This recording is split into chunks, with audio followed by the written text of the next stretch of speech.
Hi hello welcome to Shiva studios. దేశ రాజకీయాల్లో ఇప్పుడు అతిపెద్ద సంచలనం. ఒకప్పుడు ఆమ్ ఆద్మీ పార్టీలో అరవింద్ కేజ్రీవాల్ కు కుడిభుజంగా, పార్టీకి యూత్ ఐకాన్ గా, రాజ్యసభలో సింహంలా గర్జించిన యువ నాయకుడు రాఘవ్ చద్దా ఇప్పుడు తన సొంత పార్టీ మీదే తిరుగుబాటు జెండా ఎగరవేశారా? నేను మౌనంగా ఉన్నాను కానీ ఓడిపోలేదంటూ ఆయన వదిలిన వీడియో ఇప్పుడు నేషనల్ పాలిటిక్స్ లో ఎందుకు ప్రకంపనలు సృష్టిస్తోంది?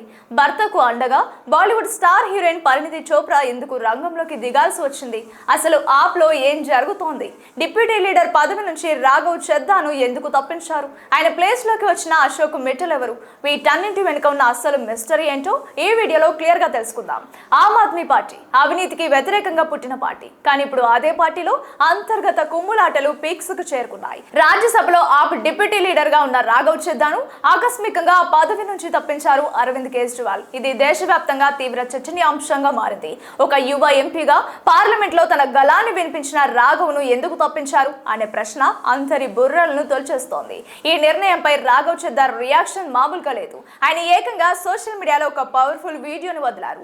ఆ వీడియోలో ఆయన అడిగిన ప్రశ్నలు ఆప్ అధిష్టానాన్ని ఉక్కిరి బిక్కిరి చేస్తున్నాయి. తాను ఏం తప్పు చేశానని ఆయన సూటిగా ప్రశ్నించారు. తాను మౌనంగా ఉన్నాను కానీ ఓడిపోలేదంటూ పార్లమెంట్ లో తాను లేవనెత్తిన ప్రజా సమస్యల తాలూకు వీడియో క్లిప్లను జతచేసి సోషల్ మీడియాలో పోస్ట్ చేశారు. తన భర్తకు అన్యాయం జరిగిందని, ఆయన నిజాయితీగా పోరాడారని నమ్మిన ఆయన భార్య పరిణితి చోప్రా ఏ మాత్రం ఆలోచించకుండా రంగంలోకి దిగారు. తన భర్త పోస్ట్ చేసిన ఆ వీడియోను తన ఇన్స్టాగ్రామ్ లో స్టోరీస్ లో షేర్ చేస్తూ రాఘవ్ కు పూర్తి మద్దతు ప్రకటించారు. పార్లమెంట్ లో రాఘవ్ పనితీరును ఆమె ఎప్పటి నుంచో ప్రశంసిస్తున్నారు. మధ్య తరగతిపై పన్నుల భారం, బ్యాంకుల జరిమానాలు, ఆహార కల్తీ, వాయు కాలుష్యం, పరీక్ష పత్రాల లీకేజీలు, డేటా గోప్యత, విమానయానం, ఆరోగ్య సంరక్షణ వంటి రంగాలలో పెరుగుతున్న ఖర్చులపై రాఘవ్ చేసిన పోరాటాలను ఆ వీడియో హైలైట్ చేసింది.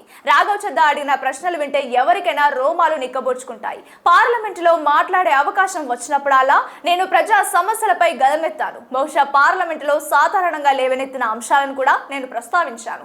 కానీ ప్రజా సమస్యలను లేవనెత్తడం నేరమా?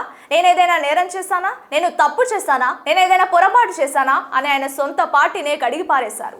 అంతేకాదు, నేను నది లాంటి వాడిని, సమయం వచ్చినప్పుడు వరదలా మారుతానంటూ ఆయన ఇచ్చిన వార్నింగ్ కేజ్రీవాల్ పార్టీకి నిద్ర లేకుండా చేస్తోంది. అసలు రాఘవ్ చద్దా ఎవరు? ఆయన ట్రాక్ రికార్డ్ ఏంటి? ఎందుకు ఆయనకు యూత్ లో ఇంత ఫాలోయింగ్ ఉంది అన్నది మనం ఖచ్చితంగా తెలుసుకోవాలి. 1988 నవంబర్ 11న ఢిల్లీలో ఒక సాధారణ పంజాబీ మధ్యతరగతి కుటుంబంలో పుట్టారు Raghav. London school of economics లో ఎంబీఏ చేసి, సిఏ పూర్తి చేసి, డెలాయిట్ లాంటి ప్రతిష్టాత్మక సంస్థలో పనిచేశారు. ఎంతో ఉజ్వలమైన కెరీర్ ను వదిలేసి ప్రజాసేవ కోసం ఆప్లో చేరారు. ఆమ్ ఆద్మీ పార్టీ ఆవిర్భావం నుండి ఆ పార్టీలో కీలకంగా ఉన్నారు. 2012 ఢిల్లీ లోక్పాల్ బిల్లు మిసాయిదా తయారీలో అరవింద్ కేజ్రీవాల్ ఆయనను ప్రోత్సహించారు. అది ఆయన మొదటి రాజకీయ బాధ్యత. అనతి కాలంలోనే పార్టీ జాతీయ అధికార ప్రతినిధిగా మారి టీవీ చర్చల్లో పార్టీ గళాన్ని బలంగా వినిపించే యంగ్ ఫేస్ గా గుర్తింపు పొందారు. 2015 ఢిల్లీ అసెంబ్లీ ఎన్నికల్లో ఆపు ఘన విజయం సాధించిన తర్వాత కేవలం 26 ఏళ్ల వయసులోనే ఆయనను పార్టీ జాతీయ కోశాధికారిగా నియమించారు. కేవలం 34 ఏళ్ల అతి పిన్న వయసులోనే రాజ్యసభ సభ్యుడిగా ఎన్నికై చరిత్ర సృష్టించారు. 2020 ఢిల్లీ ఎన్నికల్లో రాజేంద్ర నగర్ నుంచి గెలిచి ఆ తర్వాత ఢిల్లీ జల బోర్డు ఉపాధ్యక్షుడిగా నియమితులయ్యారు. ఆ పదవిలో ఉండి ఢిల్లీ ప్రజలకు 24 గంటల స్వచ్ఛమైన నీటిని అందించడంలో, యమునా నది ప్రక్షాళనలో ఆయన చేసిన కృషి అసాధారణం. పార్లమెంటులో ఆయన చేసిన పోరాటాలు సామాన్యుల గుండెలను తాకాయి. ముఖ్యంగా స్విగ్గీ, జొమాటో లాంటి ఫుడ్ డెలివరీ యాప్స్ 10 నిమిషాల్లో ఫుడ్ డెలివరీ అంటూ యువకుల ప్రాణాలతో ఎలా చెలగాటం ఆడుతున్నాయో పార్లమెంటులో గట్టిగా వాదించి ఆ 10 నిమిషాల డెలివరీ సిస్టమ్ ను ఆపించిన ఘనత రాఘవ్దే. ఎయిర్పోర్టులో ఒక వాటర్ బాటిల్ కు 100 రూపాయలు, టీ, సమోసాకు 250 రూపాయలు దోచుకోవడాన్ని ఆయన తీవ్రంగా వ్యతిరేకించారు.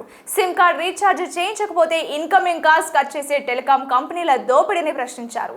ఇక రాఘవ్ దెబ్బతో 30 రోజుల రీఛార్జ్ ప్లాన్ ను అందించాలని ప్రభుత్వం టెలికాం కంపెనీలను ఆదేశించిన విషయం తెలిసిందే.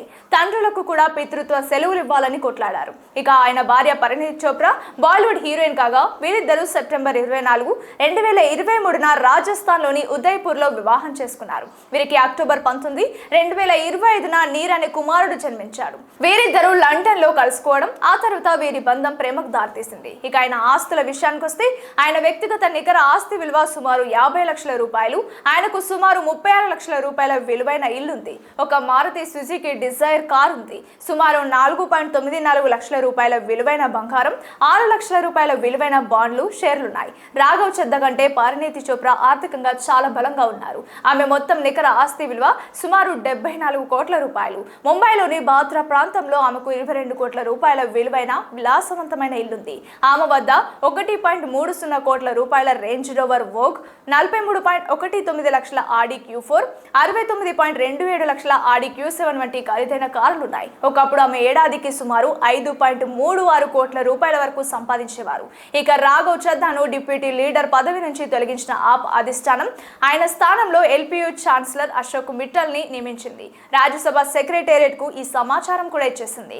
అంతటితో ఆగకుండా రాఘవ్ చద్దాకు పార్లమెంట్ లో మాట్లాడే అవకాశం ఇవ్వరాదని కూడా పార్టీ చెప్పడం అత్యంత గమనార్హం. అంటే ఆయన గొంతు నొక్కేయాలని చూస్తున్నారా? తన గళాన్ని వినిపించడానికే కదా ఈ యువ ఎంపీ ఆ వీడియో ద్వారా ప్రజల ముందుకొచ్చారు. అసలు ఆప్కు రాఘవ్ కు మధ్య ఎక్కడ చెడింది? దీని వెనుకున్న పెద్ద రాజకీయ కుట్ర ఏంటి? విశ్లేషకులు చెప్తున్న దాని ప్రకారం ఢిల్లీ లిక్కర్ పాలసీ కుంభకోణంలో సీఎం అరవింద్ కేజ్రీవాల్ అరెస్ట్ అవ్వడం, జైలుకు వెళ్లడం, ఆ తర్వాత కోర్టు ఆయనపై ఉన్న కేసును కొట్టేసి నిర్దోషిగా ప్రకటించడం జరిగిపోయాయి. కేజ్రీవాల్ బయటకు వచ్చినప్పుడు ఆప్ శ్రేణులంతా సంబరాలు చేసుకున్నారు. కానీ రాఘవ్ చద్దా ఈ పరిణామాలపై ఎక్కడా స్పందించలేదు, మౌనంగా ఉండిపోయారు.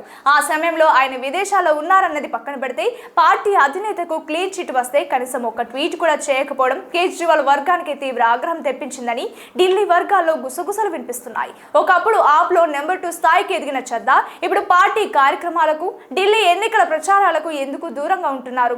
పంజాబ్ రాజకీయాల్లో ఆయన జోక్యం ఎక్కువైందన్న ఆరోపణలు, అలాగే ఆయనపై వచ్చిన కొన్ని వివాదాలు పార్టీ అధిష్టానానికి ఆయనకు మధ్య పెద్ద ఆఘాతాన్ని సృష్టించాయి. ఇప్పుడు అందరి ప్రశ్న ఒకటే, రాఘవ్ చద్దా ఆమ్ ఆద్మీ పార్టీని వీడి బీజేపీలో చేరుతారా?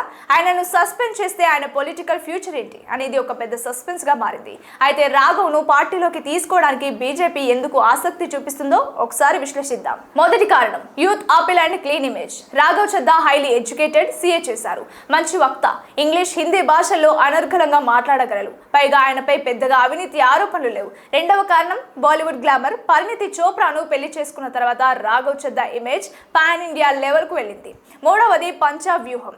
పంజాబ్ లో బీజేపీకి బలమైన ముఖ చిత్రం లేదు. రాఘవ్ పంజాబీ కావడం, అక్కడ ఆప్ క్యాడర్ పై ఆయనకు మంచి పట్టుండడం బీజేపీకి ప్లస్ అవుతోంది. అయితే రాఘవ్ చద్దా ఆప్ ను డైరెక్ట్ గా వీడితే ఆయనపై యాంటీ డిఫెక్షన్ లా ప్రయోగించే ప్రమాదం ఉంది. ఆయన రాజ్యసభ సభ్యత్వం 2028 వరకు ఉంది. సొంతంగా పార్టీ మారితే ఎంపీ పదవి పోతోంది. అందుకైనా పార్టీ అధిష్టానాన్ని రెచ్చగొట్టి వాళ్లే తనను సస్పెండ్ చేసేలా వ్యూహం పన్నుతున్నారా అనే అనుమానాలు వ్యక్తమవుతున్నాయి. ఆప్ కూడా ఆ ట్రాప్ లో పడకుండా కేవలం పదవుల నుంచి తప్పిస్తూ కంట్రోల్ చేయాలని చూస్తోంది. ఇదంతా ఒక సాధారణ ప్రక్రియ అంటూ కొట్టిపారేస్తోంది.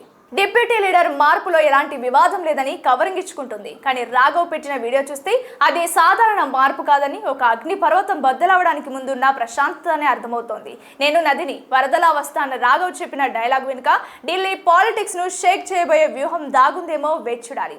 మరి రాఘవ్ చద్దా భవిష్యత్తు ఎలా ఉండబోతుందని మీరు అనుకుంటున్నారు? ఆయన ఆప్లోనే ఉంటే బెటరా, లేక బీజేపీలో చేరితే ఆయనకు భవిష్యత్తు ఉంటుందా? మీ అభిప్రాయాలను ఖచ్చితంగా కామెంట్స్ లో మాతో పంచుకోండి. ఈ అనాలిసిస్ మీకు నచ్చితే ఈ వీడియోని లైక్ చేసి షేర్ చేయండి. ఇలాంటి మరెన్నో ఇన్ డెప్త్ పొలిటికల్ అనాలిసిస్ కోసం వెంటనే మన ఛానల్ని సబ్స్క్రైబ్ చేసుకోండి.